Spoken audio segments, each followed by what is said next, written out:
अगर चाहे तो तुम अपनी उस हमेशा की जिंदगी को पुरसुकून बना लो, जन्नत का अपने आप को मुस्तहिक और हकदार बना लो, और चाहे तो वहां के लिए कांटे तैयार कर लो, आग के शोले तैयार कर लो, अपने आप को जहन्नम का ईंधन और जहन्नम का हकदार और मुस्तहिक बना।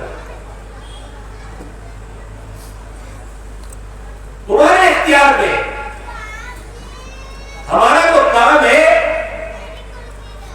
कामों को आसान करना, तौफीक देना।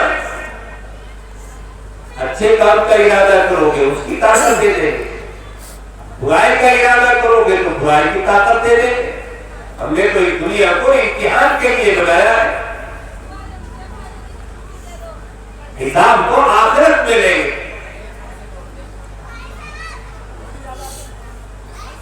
अब तुम्हारे इख्तियार में, चाहे तो तुम नेकियां करके, अमाल सालिहा करके अपने आप, अपनी जात में, अपनी जिंदगी में आला सिफात पैदा करके अपने आप को जन्नत के काबिल बना लो, और चाहे तो लड़ाई, गंदगियां, गलादतें, नजासतें और गंदी खसलतें और आदतें अपने अंदर पैदा करके बदअमालियां और गुनाह करके अपने आप को जहन्नमी कर। ये जिंदगी, ये दुनिया मज़राउल आखिरा, ये आखिरत की खेती है। यहां जो बोओगे आखिरत में वही काटो। जैसे तुम खेतियों के अंदर देखते हो, अपने खेतों में देखते हो, काश्तकारी करते हो, खेती बाड़ी करते हो, तो दिन रात अपनी आंखों से इसका मुशाहिदा करते हो कि खेत में जो बोते हो वही फल उगता है, उसी का पौधा बाहर आता है। गेहूं बोते हो तो गेहूं का पौधा, और बालों के ऊपर गेहूं, धान और चावल की खेती करते हो तो बालों पर धान और चावल। ये नहीं होता कि बोए थे गेहूं और उगाए चावल धान, या बोए थे धान और चावल और उगाया जौ या मक्का या गेहूं। हरगिज़ ये नहीं होता। बिल्कुल इसी तरह नेकियां बोगे तो नेकियां काटोगे, बदियां और गुनाह यहां से लेकर के जाओगे तो उसका बदला पाओगे। अल्लाह ताला का ये ऐलान बड़ा दो टोक ऐलान, बिल्कुल 2 और 2 4 की तरह बात। इसलिए अब फैसला हमें करना है कि हमें अपना अंजाम कैसा चाहिए। हम अपना अंजाम खैर और भलाई का अंजाम चाहते हैं या आखिरत में जिल्लत, रुसवाई और बदअंजामी को अपना मुकद्दर बनाना चाहिए। ये फैसला अल्लाह ने हमारे हाथों में छोड़ा। और याद रखें कि जो इस फैसले के अंदर जितनी देर और तासीर करेगा उसे उतना ही नुकसान का सामना करेगा। इसलिए कि ये जिंदगी बड़ी धोखेबाज जिंदगी है। ये काबिल एतबार चीज नहीं, काबिल एतमाद नहीं। कभी इसकी शान हो जाए, कभी इख्तिताम हो जाए, कभी ये साथ छोड़ जाए, कुछ नहीं कहा जा सकता। रात को इत्मीनान से सो रहे हैं, लेकिन सुबह का मुंह देखना नसीब होगा या नहीं, कोई गारंटी।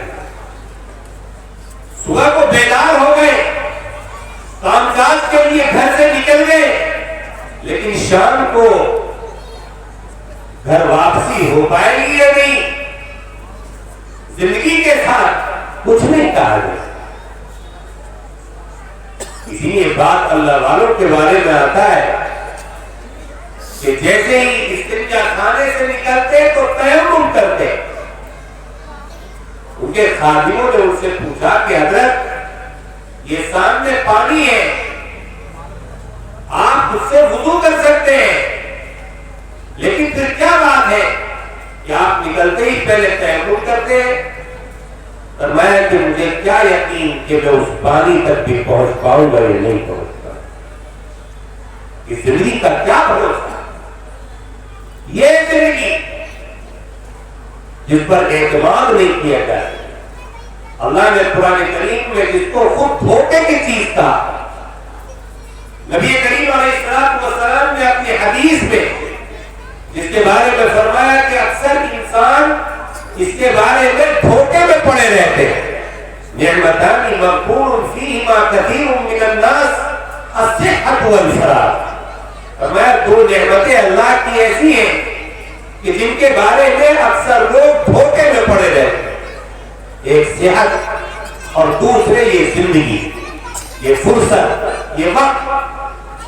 सेहतमंद सोचता है कि मेरी सेहत तो अभी बहुत जमाने तक बाकी है, अभी तो नौजवान हूं, अभी तो लंबी जवानी है, फिर अधेड़ उम्र है, फिर कहीं जाकर के पूरा होगा। अभी तो मेरे जिस्म में ताकत है, कुव्वत है, तवानाई है, करना क्या आखिरत की तैयारी, टालता रहता है।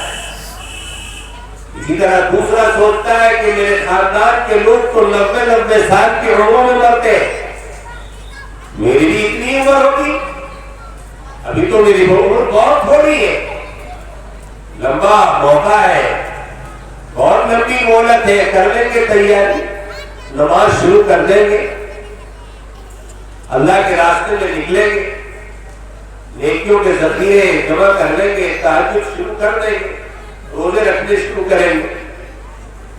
लेकिन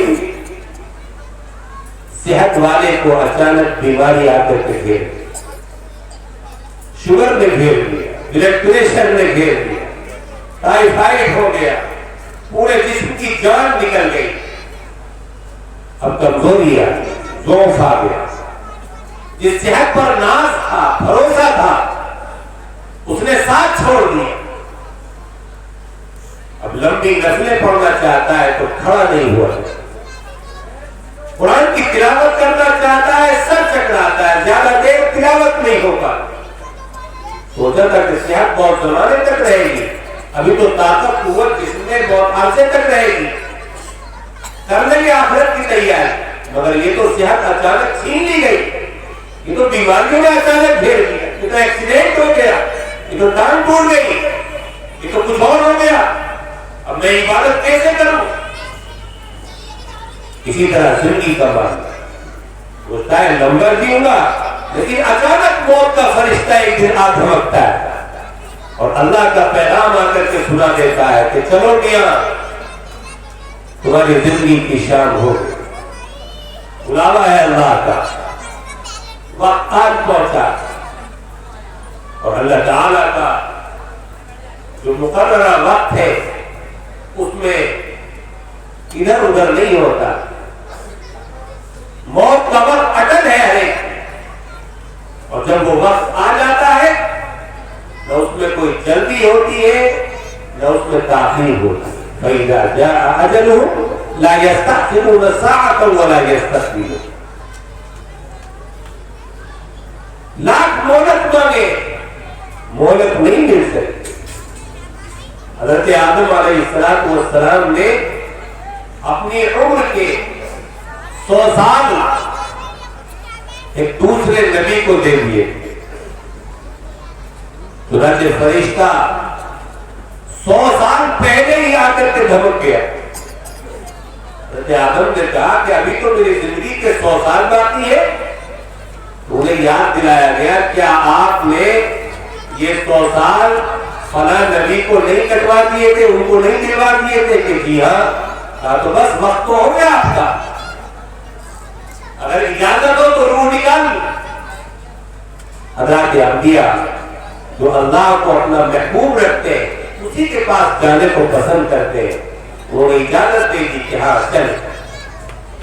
तो नबी हो, रसूल हो, सहाबी हो, कोई बड़े से बड़ा वली हो, जो जिंदगी जो उम्र मुकर्रर है उसमें इजाफा और ज्यादती नहीं होती, मोहलत नहीं दी जाती।